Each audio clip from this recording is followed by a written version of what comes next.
All right, man, we back, man. Go Getta Hustlaz podcast, where we give you nothing but game, motivation, and gems. We're not dropping nothing, we're only giving to those that seek. And today we have a special guest here today.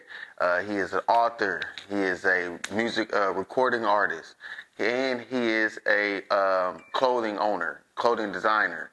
So we want to give a big warm welcome to my man, Whidbee, man. Yeah, we're gonna put the claps and all this shit in the background and all this shit, man. But man, how you doing? I'm good, and you? Man, I'm doing great, man. Especially that now that we finally for the interview, we've been talking about this, and you know what I'm saying, we giving it to y'all in a different atmosphere, in a different space, because you're a different type of indivial, man. So you know what I'm saying. You can't rush progression, you know. Exactly. You know what I'm saying. So you know, especially with the atmosphere, you a iconic and a legendary type of person, especially coming from, and you have a story, man. Like, so let's get into that, man. So where are you from? Originally from Brooklyn, New York, the Bronx, Far Rockaway, Queens. And, Okay, East Coast Brooklyn, you know it. Hey, so what got you into doing music? I would say that my brother, because he started rapping first, so I was like, I want to see how he does it in the studio. So I went with him one day, and I was like, oh, I could do this. And then when I went, he was telling me, oh, you got to write your stuff down. You got to write your stuff down. And at that time, I was just freestyling. I was like, I could freestyle through anything. Okay. And then when I got on the mic, they just laughed me out of the studio, you know. Okay, it was a different experience. Hell yeah, you know. Okay, so around, how long ago was that? Like around when you started? That was like 2001. Like, as soon as I left for the Marine Corps, I came back on vacation, and then I went to the studio with my bro. Okay, so I see you say you was in the military. What had got you started in the military? Honestly, as a kid, you know, we always say we ain't gonna do this, we ain't gonna do that. Yeah. So I was like, I ain't never going to the military. But at that time, I had just got out of foster care because I got taken away from my mother, and I was still trying to graduate from high school, and I was just trying to escape New York. And then one day, like, the Marine recruiters, they came to my school, and they were just handing out flyers and stuff like that. And the dude was just like, yo, I make $30,000. And I was like, shit, that's a lot of money. And he was like, yeah, just give me your name, your contact, and I'll reach out to you. And after that, I was gone. Like, I didn't sign up because I wanted to serve the country or God bless America or all that. I was like, yo, I was tired of people saying, is he in jail yet? Is he dead yet? And I was like, I need to change. So I left. Nah, I feel that. He said, look, let me get my money and get gone. Hell yeah. I definitely. So it took the opportunity to get out of the hood, and you took that opportunity to start doing music. Yes, exactly. Okay, I heard that. He said just transitioning from one environment to another. Yeah, like I say, what I needed was an opportunity, and I took it and ran with it. I heard that. So now that so we're gonna go back to you doing music. You're out of the military. How did that transition from being now in the military to, you know what I'm saying, doing music? Because, you know, some people, like, they talk about the streets, and then some people, you know, that's in the military, they might talk about the military. Like, how do you, you know, transition your stories to your music? When I first started, it was crazy because, like, I was just bandwagon, like, copying every other rapper that was out there talking about partying, females, blowing money. And then, like, everybody was like, you have a story. Like how you said, I have a story, so I'm trying to copy the next person, be me. So at first, when I was doing the music, I didn't tell nobody in the Marine Corps, because in the Marine Corps, that's all it is. The Marine Corps is your life, so I didn't tell nobody. So then once I got out, and I was going through things with my ex-wife at the time, I wasn't going to a psychiatrist. I was just listening to beats and started writing down what I was going through. And I was like, after that, I went to the studio to record it, and I let a couple people hear it, and it's like, damn, I'm going through that too. And I was like, so this is like therapeutic to people. So I just kept up with it. Okay, so it was more for your, like, therapy now that you got into it and you started liking it. Because so it just, first you got into it because, you know, Big Bro was doing it, and it was just something that you admired, but now you're really in it now. Exactly. You really care about it because it's something that you can express yourself. Okay, exactly. That's what's up. So from there, what about the stories that you incorporate in your music? What are some of the things and some of the, you know, maybe things of your past that you bring up in your songs? So in the music, it's mostly my life, like growing up in New York, not having nothing to struggle, me asking God and me begging God, like basically I don't want to live. So like in my life, because I didn't see nothing more than what I was going through. It's like, how can I be born into this? I was like trying to survive life, figure things out. The drugs, the gangs, just trying to survive. Then when I went to the military stuff, the homies that I was around, they would bring me to their homes, and I got to pick up like what was going on in their hood. So like basically my story, my homie's story, going through life, transition from nothing, progressing to having something, and just trying to maintain it. That's what my music is about. Okay, I heard that. So with the music, how did you transfer the music now? Because you said you was in the military, now you're doing music, to writing books and doing clothing and, man, you do a whole lot. So I'm trying to, say make sure we get it all in, because then we're going to dissect it, each one of them. Okay, so with the music, like I said, was therapy. And then I had to grow up. So I stopped talking about like what I was actually doing, what I actually went through, because I was like, I have a good life now. So I want to show people there's more than just what we go through in the hood. So I wanted to basically show my people the world.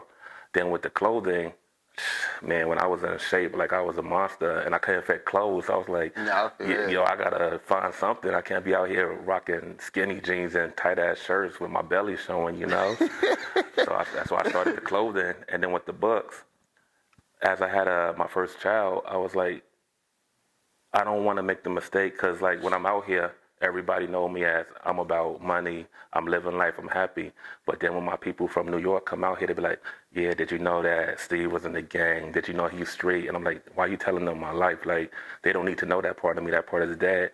So when I had my son, I was like, I don't want nobody to slip up and be like, your father is a monster. Like, he's not the good guy. So then I did the children's book, and everybody's like, how you do a children's book? I'm like, because I always wanted to do it. My favorite book is Where the Wild Things Are. And I was like, I'm going to do something like that. And then when I did it, everybody's like, damn, like you doing children's books? I'm like, yeah, duh. It's more than just one facet of me. Like I got multi-layers. Yeah, that's what I was going to say too. Like children's books, like that's crazy. Out of all the books that you could have wrote and all the things, like for me, knowing you, like I've read a few of your books, but like just to say, like most people just go straight street life, or straight, like, you know what I'm saying, even probably would even did something on the military side, but you went straight to like the kids. Yes. And at this time you only had one child. Yeah, Asaya. Yes. Okay, yeah. So, you know what I'm saying? That was just crazy that most people wouldn't think about their child first. They would be thinking like, oh, shit, I'm going to do something for me. Yeah, like, you know what I'm saying? Like, or talk about myself, or, you know what I'm saying? And it's crazy like that. So now that you're a father, like, how does it feel now to be a father? Like, or, at that time, like. As you know, because it was bros, like, I was scared, because it's like, growing up, nobody teach you how to be a boyfriend. Nobody teach you how to be a man. Nobody teach you how to be a husband. Nobody teach you how to be a father. So I'm looking at my friends like, let me see what they do. Let me see their mistakes. Let me see their positives. And then when I have my son, I'm apply like the good things to my son. And it was like, at first it was scary, but now like I love my son. Like he changed everything about me. Yeah, dead ass. No, I feel you, because y'all don't know that we have a personal relationship. So like, I definitely know the ups and downs. Yeah, we've seen each other in both situations. So yeah, definitely like kids is definitely a life changer. You know what I'm saying? Like you would be one way, and then your kid come and it's just like, all right, tell me about it. You know what I'm saying? You changing your whole demeanor of things, like your whole like view of things to be different. Like, you know what I'm saying? So yeah, you know what's up. No, check this out. Like, I'm gonna be 41 next week, and he's 2 years old. And since he's been in my life, I'm learning to be happy, to smile. Like before, like growing up in New York, you'd be like, what you smiling for? Then you got to fight because somebody like, you think you better than me. So like now I'm learning how to be a person. So it's like, it's a good thing.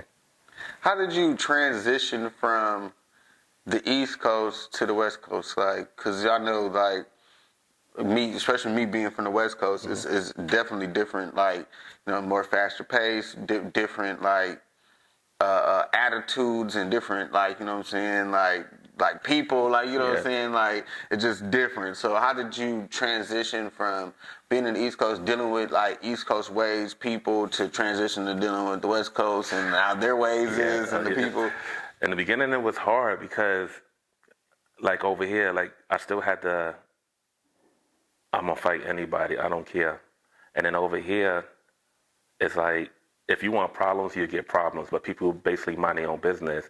But I remember one time somebody was saying like "Good morning" to me, and I was like, "You don't know me. Why you telling me good morning?" And that's that New York way. Yeah. And I'm like my girl was looking at me like, "Yo, you crazy?" I'm like, "No. How do I know he ain't gonna rob me or something?" So I had to learn that this is a different type of environment. You got to still be on point, but enjoy your life, but stay aware of what's going on. You know.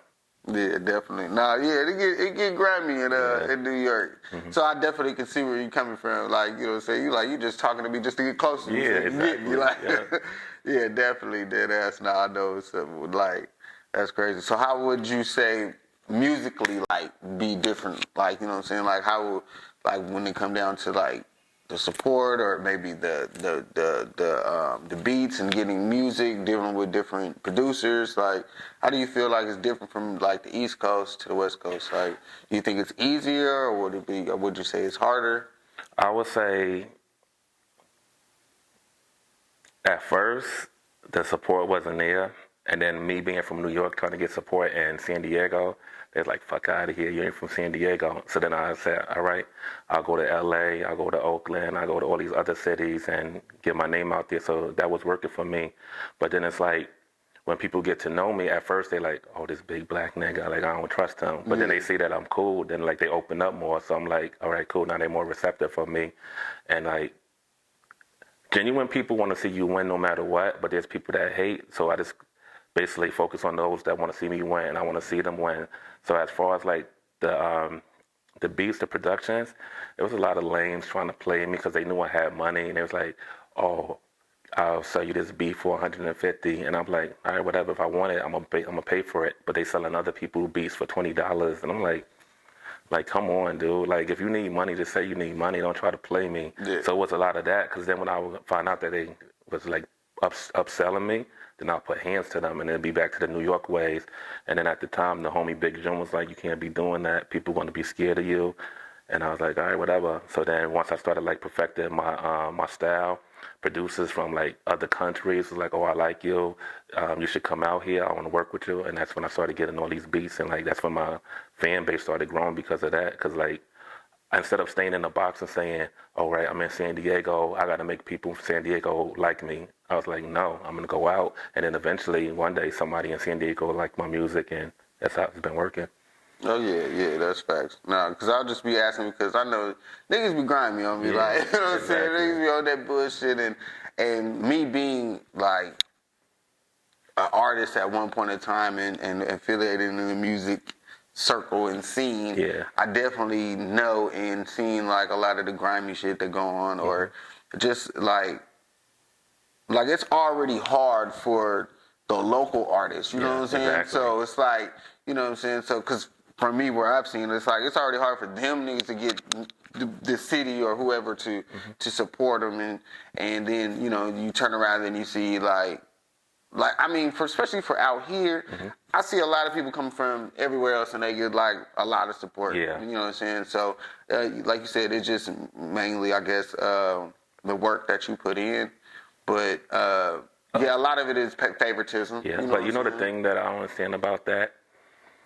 San Diego, I say San Diego because I'm in San Diego.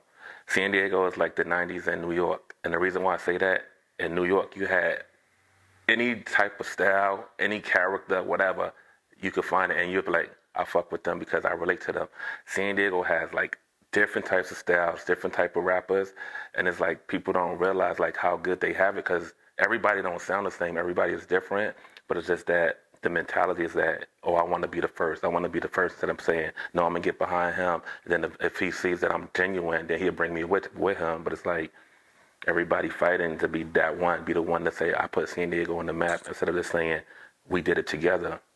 Yeah, and I think that's one of the problems. Everybody wants to be the one, or the group. Yeah. You know what I'm saying? And just if we all just push, you know what I'm saying, it's just as well like LA and everybody else. If everybody just push, we all gonna make it. Like I mean, we're just gonna make noise because at the end of the day, it's like after 1 or 2 and 3 and 4 get in there, of course everybody else gonna be like, oh, okay, I know, you know what I'm saying. But you know, everybody just trying to be that one they could say. Like I mean, we had a few close, but nobody really pushed them. And then too, it's like consistency. Like you gotta have some consistent music. Like you know what I'm saying. Nobody has consistent music. They have. Something good here, something all right, and then they just go back to being like, all right, like you know what I'm saying, instead of trying to be the greatest. But like you said, me being from New York, we knew about J.O. Felony because he was Def Jam, did a song with DMX. We knew about Mitchie Slick, but when I came out here, because of my affiliations, I found out that Big Face did a remix to Pyruin, and I was like, whose song is this? And it was like, oh, that's Big June. I was like, oh, this dude go hard. So me, like doing my research, which if you really like music, you want to do it. And I was like, Big June. I was like, Pimp Ship, Elway, Adonis, Loose Lyric with the conscious stuff.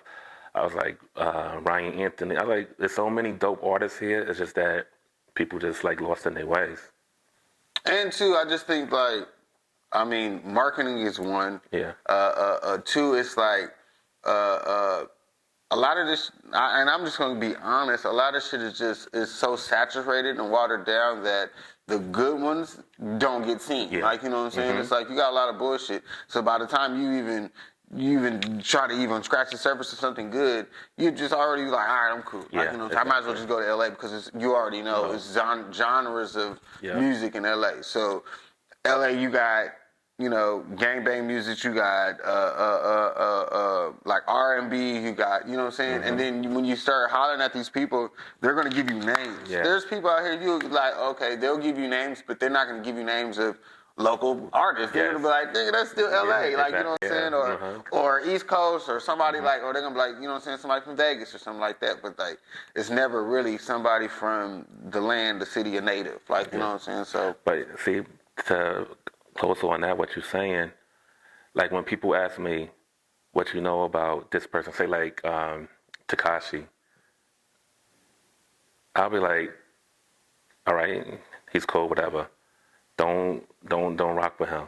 And they be like, nah, you hate it. And all right, cool. And I'm keep telling these people, the people that you see now, basically in New York, I grew up with, and it's like I'm telling you, like, no, that's just the facade.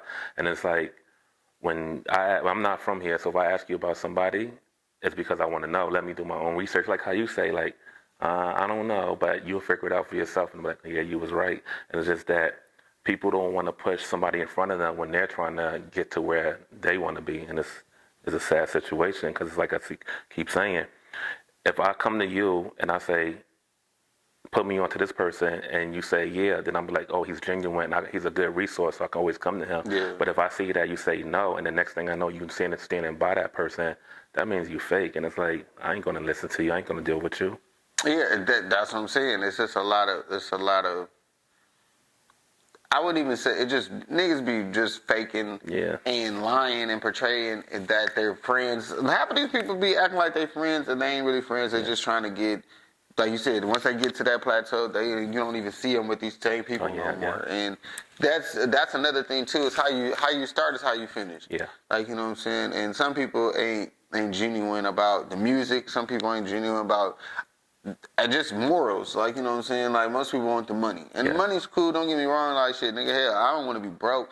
But at the end of the day, I'd rather be just okay and knowing that, you know what I'm saying, I'm being me and keeping it solid, than to just be working and operating just off money. Like, you know what I'm saying? And some people, I think that's what a lot of it is too.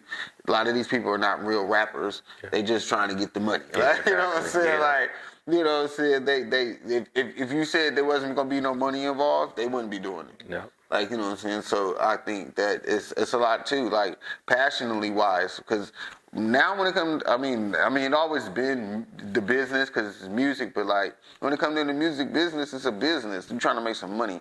So if they can't get if nobody can get no kind of ROI out of it because they only doing it for a hobby, then yeah, I wouldn't push the motherfuckers neither. Like shit, right, like, you know what I'm saying? But like you say, that business part, a lot of people need to get that down too. And I hate the fact that Like with me and you, we'll be genuine, but then there'll be other people that be like, fuck out of here. And then I see them talking to a white person, like sucking up. Yeah, definitely. I just actually just went through that. Like, you know what I'm saying? Like, people will want you to bend backwards for them. Oh man, they'll come late, or they'll just like, you know what I'm saying, but give me mercy on payments or whatever the case may be, or like just whatever they want you to endure. But if it was vice versa, they'd be like, hell no, I'm not about to be waiting, you late, or whatever the case may be. Like, you know what I'm saying, or you know what I'm saying, or you be like, look, you know, you trying to get a beat or whatever, but then if it was them, when it came to the money, they ain't trying to wait. Yeah. Like, you got me waiting and shit, nigga, just send the shit or whatever the case may be. Yeah. Like, but you know, like it always some bull. I hate holding people money. Like right now, like if I know we're gonna work, here go your money. Like, so you don't have to ask me for it. Like, if I know I gotta pay you, why you gonna ask me for it? And that's another thing I hate. Like, if I pay you for something, don't go ghost. Because if I find you, you ain't gonna like the result. Man, and then it's just simple on communication. And people just be like, yo, like, this is what it is. Like, you know what I'm saying? I can see people bending or working with you, but then at the same time too, it's like, don't even create something if you know you ain't gonna, you don't got it, or you ain't gonna be able to, you know, hold the end of your deal. Like, you know what I'm saying? Just like with me, I tell people like, this is what the guidelines is. This is what I need to do. So if I'm not on point, you know what I'm saying? Hey, I got to be held myself accountable. Like, you know what I'm saying? Maybe like, look, I did everything I was supposed to do. You ain't gave my video, or you ain't did this. It's my bad. Like, you know, so I gotta, you know, suffer whatever consequences that come with it. Either give the motherfucker money they back, or whatever the case may be. Like, if I'm not, you know what I'm saying? But it just, good business is holding each other accountable. If they do their end, you do your end, then everything comes together and it'd be more business. Like, you know what I'm saying? Like, that's the goal, more business, more money. You know? That part, because everybody's winning. Now everybody's happy. Like, you know what I'm saying? That's why I started telling people now, like, I don't sell videos, or I don't sell whatever that we're supposed to be selling, or if it's a product, we don't sell that. We're selling results. Yeah. Like, you know what I'm saying? Whatever it is. You want good t-shirts, you know what I'm saying? You want a good product, that's the result. You want to look good, that's the result. We're not selling you t-shirts, we're selling you results. Exactly. You know what I'm saying? Like, and that's what people if they understood business, they'll understand that. Like, you know what I mean? Results. Because at the end of the day, you want results. Exactly. Whatever you spend your money on, you be like, look, if I bought a perfume or a cologne or something, the result is what? Smelling good. Yeah, like, you know what I'm saying? Like, so we want results, man. Like, you know what I'm saying? So speaking of clothes, you said you started the clothes because you couldn't fit them. Yeah. But what made you like go with free mind and the avenues that you went, like the rabbit as your one of your logos and mascots? Like, what made you go to these lanes? So with the name, I was always growing up. I always like had the ability to whatever I'm going through, my soul basically leaves my body, so I don't actually deal with it emotionally. So I was always saying, I'm a big fan of Alice in Wonderland. And if you notice in the cartoon, when Alice went to sleep, the rabbit came and took her to a new world, and she got to experience all this like crazy stuff. And then when she came back, she was never the same. And that's kind of like how I am now, because like every time I go back home, they be like, "Oh, you changed. Oh, you white now." And I was like, so if you equate success with being white, then let me be white. You know, like it sounds stupid, but yeah. And then running through LA party scenes, I was always like lying to these girls, be like, yeah, I'm a plastic surgeon and I could hook you up, right? So, so I'm getting into these meetings, and because not just networking, I'm good with networking. And then Ashton Kutcher was there, and he has a company called Catalyst. And I asked him, why you spell it like that? And he was like, because see, you asking me, right? I planted the seed in your mind, because now it's thought-provoking. And I was like, okay. So he's like, if you come up with an idea, you got to make sure it stands out. And then instead of just saying free mind, FREEMIND, I said PH, because PH replaces the F, right? And then with the E, instead of two E's in math, the square root of a letter is itself. So that's why you see the two on top of the E, and the E is backwards, because I'm letting you know that instead of always moving forward, you got to think about what happened backwards to make you move forward. And then, of course, mind, Y replaces the I, and then that's how I spell it with the mind. Now, as far as the white rabbit is the vessel that takes your soul from this world into whatever like reality that you want to live.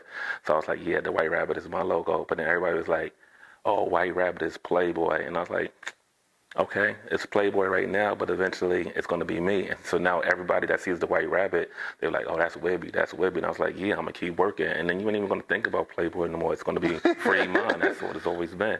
So that's why everything that I do is like based on like Alice in Wonderland, but it's like it has a meaning behind everything. Yo, that's crazy. Like now that you broke it down like that, because I've seen the logo and I've never like now that you say that I was wondering like it kind of like kicks like oh okay like you know what I'm saying, but the PHRE would like you put the two on it like Yeah. I never knew that like you know what I'm saying that's Yeah. crazy like But the funny thing about it, because I'm black, every time somebody see me, they be like, "Oh, pyramid." I'm like, "That ain't even how you spell pyramid." Get out of here, like, man. Because I'm black, it's pyramid. Like, man. hey oh God though like. If you really like look at it real Yeah. fast, I can see that. Yeah. But like, cause you see the P and then you see the Y and then like for the mind, you be like, okay, B. Like, Yeah. but yeah, like in heck and like you know what I'm saying, not even close on how to spell it. Exactly. But like it definitely. I think I've had somebody say that to me before when I read a boy Yeah. before.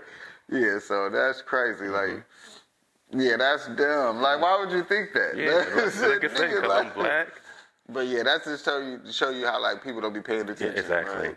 They just see some shit and then they just the first thing that click in their mind. But then too, I think too, it's like I actually could be a play on the mind too because if that's the first thing you think about when you see it is a pyramid, Yeah. it could be like something like you know what I'm saying, like because a pyramid ain't nothing bad about a pyramid, Exactly. like you know what I'm saying. So, I mean, you know, just metaphorically, you can look at it different ways. But yeah, that's crazy. So, man, I got a couple questions. Okay. So, somebody coming from New York and thinking about pursuing their music career coming to Cali, what would be some advice that you would have for them? What would something that you would, some tips or something that you would want to give them? All right. First off, you got to have tough skin because even if you're from here, people don't care. So you got to be like, okay. And then even if you think you better than somebody, check your ego because it don't matter. Because that rapper, that singer, y'all both have the same goals. And if y'all can help each other out, then work. As long as they don't go against your beliefs and you don't find any fault in them, then work. Just work. But like I said, you got to keep working. You got to keep working. Like I told my homie, there's a house over there. You know how many people see that house? You know how many people you got to go through just so you can touch the window, just so you can touch the door of that knob. Then you got to think about how many people can actually get through that door. So you got to keep working. You got to keep working. And then, like I say, you got to stay true to your sound because if you get lost trying to be like the next rapper, they're gonna look right past you because there's nothing different. You don't stand out. And like I always say, lastly, stand out. Stand firm on who you are. Stand firm on your belief. Don't switch up and just be you. Definitely no. That's words to live by right there. Keep your sound, man. Yeah. Don't try to change to try to fit in or whatever sound or whatever thing genre, whatever thing that you like. Stick to that, man. Stick to your guns, man. Because if you sounding like Whib, if you sounding like Wiz Khalifa or anybody else, they already got them. Yeah. They don't need you then. Like, you know what I'm saying? They're going to need you because you are being you. So, Exactly. yeah, definitely stick to your guns, man. I would say just off of that, when it comes down to the music and everything, how would you say social media is an important part? Would you say that's important or would you say that not too much? Would you say just getting your music out there is important part, or just social media like platforms important? See, I would have to ask you a question to answer your question because you got to think about if you take out the fact that you got to pay for ads, you take out the fact that there's companies that can run your social media. What position do you play if you can pay somebody to do it for you? I mean, I don't know Because I can pay so and so $5,000 a month, and they can give me all the fans and stuff like that. But then when it's time to perform and nobody shows up, that means that it's not genuine. Like they didn't really gravitate to who I am as a person. Now, if I'm on there every single day, posting and interacting with people, yeah, social media works. But if you just have another company running your stuff, nobody cares because they know it's fake. No, Unless you're true. like a big name already. Yeah, true. Especially if you're trying to perform and do all that. Yeah. Because Look yeah, at you gotta definitely be interactive with yeah. them Because look at fans. all these artists that they do shows and you still see like half of the venue not even sold out. But then you have people that's like on there, and you're like, damn, I can't wait for that feeling. So it's like progression. You just got to keep working at it. Well, when it comes to music, if I had to add something, I think that it's important to just have a solid fan base. Yeah, Period. exactly. Like even if it's just 200, like 5,000, it doesn't Yeah. even matter. Like because I say like, and this is just my own opinion, but I always tell people it's like you can eat off of 5,000 people. Yes. Like, you know what I'm saying? You can eat off of, like, even 500. Like, you know what I'm saying? You got 500 loyal fans. You drop a album, some merchandise, and just have a few little, you know what I'm saying, little exactly. tours. You can eat because people going to come and you're going to actually gain fans. But I just think everybody wants the whole world to rock with them. Like, you know what I'm saying? And if you ain't got the whole world rocking with you, then you ain't on. And I just think that, like Tech Nine, for instance, Tech Nine was an independent artist. He was rocking, and he didn't have a whole big fan base. Like a whole bunch of people didn't know him like that. Now, yeah, but I mean, when he first started, he's been rocking for a long time. Like, you know what I'm saying? Exactly. I just think that when people get to know your music, they gonna fuck with you regardless if you're on social media or not. I just think that you just need to get it out there some way. Exactly. Like, you know what I'm saying? Right. Like, But put it out there. It's the illusion that everybody wants the big numbers, and like look at my Instagram page. I got 4,000 people. To somebody that's nothing, but I got 500 people every month. If I put something out, they're gonna buy it. They're gonna support it, and I'm like, Yeah, it's just like the motherfucker pay some bills off of like, that. come You feel on, me? At least you can do that. You can pay some bills, and then too, it's like. Okay, for social media, for the ones that is on social media, I think that if you are on there, you should be selling personality. Yes. Like, you know what I'm saying? The more the people really know who you are, what you do, because I know that when I was growing up, like, you know what I'm saying, I wanted to see what the artist was doing, what they was like, what they ate, you know what I'm saying? Exactly. Like, you know what I'm saying, how they really was, if they goofy, if they, you know what I'm saying, if they just like me. Yeah, like, you know what I'm saying? Because some of these people, like, you would know they like y'all really would have similarities. So you be like, oh, I don't see them just as a celebrity. I see them like the homie. Like, you know what I'm saying? Like, you know what I'm saying? So it's just that celebrity, like, and then homie effect. Like, you know what I'm saying? Like, yeah, he might be a celebrity, but he's just a homie because I know him through what I see. Like, you know what I'm saying? And people don't understand how important that is. Like, selling your personality, selling yourself, if you want to call it that. Like, you know what I mean? Yeah, so questions. Yep. Let me get back into it.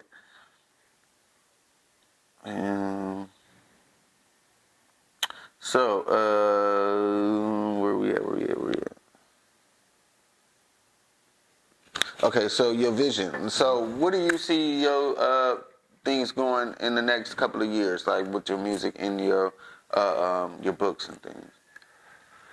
With the music, I want to find the right situation because, like, when I actually like found my style, I had like 3 deals on the table, but they wanted me to be like a drug dealer rapper, and it's like I don't want to be that, you know. So I don't want to be a rapper forever. It's like a stepping stone. I always wanted to do movies, and I told you about what happened when I did the audition and weirdo stuff. But I want to do movies. I want to make sure like the people around me, like my goal, like for you, because you my bro, I want you to be a big name. I want you to be like Spielberg. I want to make movies. I want to do stuff like that. I want my people to like, we own this world.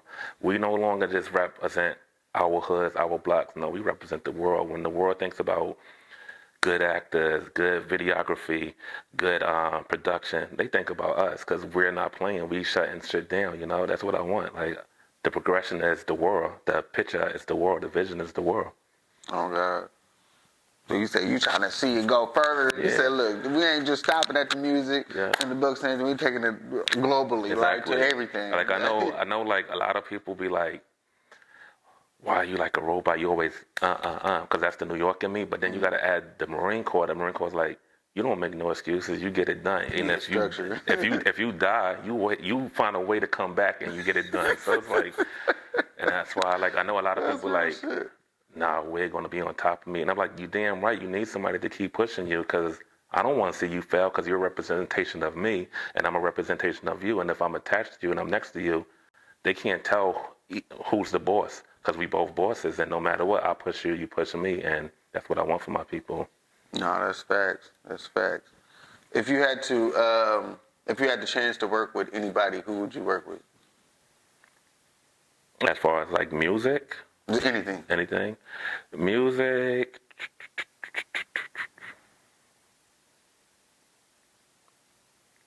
Probably Kendrick, cause like I want to like do different types of stuff instead of just like the normal street stuff. Like I have a whole bunch of ideas that I think like he can bring to light. And then the movies, Denzel, Leonardo, and then I just want to learn like the camera work, like as far as like actually creating a movie, stuff like that. Learning how to sit down and write a script, stuff like Okay, yeah, I heard that. You said, look, I'm trying to be behind the scenes, man. Exactly. Yeah, that writing is definitely no joke. And people don't understand, it's like, it's a lot of alone time. Yeah. Like, you know what I'm saying? Like, I mean, when you do start linking up with the writers to get the product and everything together, that could be a hit or miss, a good and a bad part, because you got different people touching your work. But besides that, it's like, that's why I be telling people, like, when I be doing, it's a lot of shit I gotta be alone with. Like, you know what I mean? Then you can't even be by your phone, motherfucker be hitting you up. Like, yo, like, I can't write when I have to be distracted by it. Like, you know what I'm saying? But yeah, definitely, it's definitely a dope experience and process, especially when you start to see things start to unfold, and you're like, damn, this shit is starting to come to life. Like, you know what I'm saying? Exactly. Definitely. So what's something that you see yourself doing for 2024, man? Like, we are damn near around the corner. It's already it's October. It's already October. So we got a few more months. Like, shit. So 2024, I got Canary Denim Side B that's coming out. I got a book with my son, Daddy and Me, Special Day. I'm just finishing up right now, getting the illustrator to do the cartoons. Another project, Cool World, still do auditions. Hopefully, like, no more weird stuff happens, but trying to step more into the acting world. Okay. And then so we got acting going on for you. And real estate. Okay, so real estate, acting, and then you said you got the new book coming out with you and your son. What's it called again? Daddy and Me, Special Day. Daddy and Me, Special Day. So that's going to be your second... Children's. Oh, yeah, your second children's book. Yeah.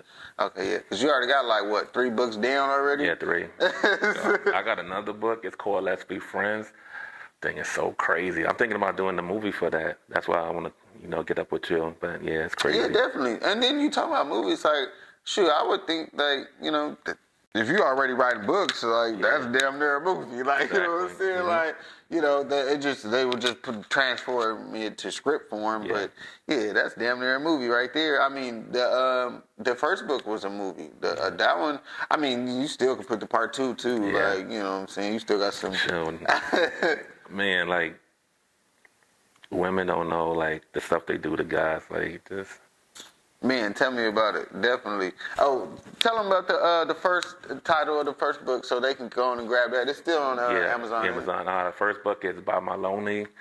It's basically about domestic violence on a male perspective. There's some stuff I had to jot down to get rid of the pain that I had in my heart before it made me flip out on, the ex. It's crazy. Definitely. And then he got the children's book. Yeah. Go on and go get that on Amazon. Rome's Adventures. And that one is a good one too, especially if you guys got to, because most of us don't read with our kids no more, so definitely go and get that. And so you can sit down with your kid and have some of that family time and give them that one-on-one and go back to like it used to be, man, old school reading books instead of being on your phone, man. Hell yeah. You know what I'm saying? Giving them something different, a different experience, you know what I'm saying, in their life too, with their parent. And definitely, like I said, get the first one.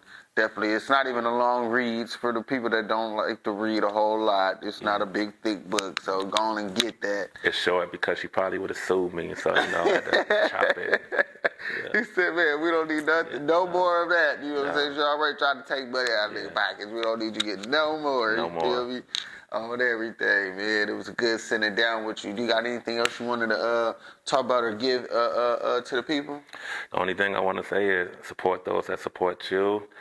Stay true to what you believe in. And if you find people in your life that's loyal and solid, appreciate them and do right by them, And that's it. Man, and those are good words to live by. We want to shout out to everybody from the East Coast, the Free Mind, all the fans, the Big Bro, you know what I'm saying, Lil Bro, you know what I'm saying. We want to shout out to everybody that bought the book already, that's supporting, and that's going to go and get Canary Denim, and it's coming soon. How soon is it coming? Because, man, we've been waiting, man. We want that. It got to be perfected. But, I'm thinking about March because that's my daughter's birthday. So. Okay, yeah, for sure. Look forward to the come. It's for sure gonna be 2024. Yeah. So we're gonna try to hopefully have that done by March. So just go on to see the videos and keep on bumping what you've been bumping until we can get the new music coming on out, man. Yeah. But until then, man, we're gonna see you again. Until the next time.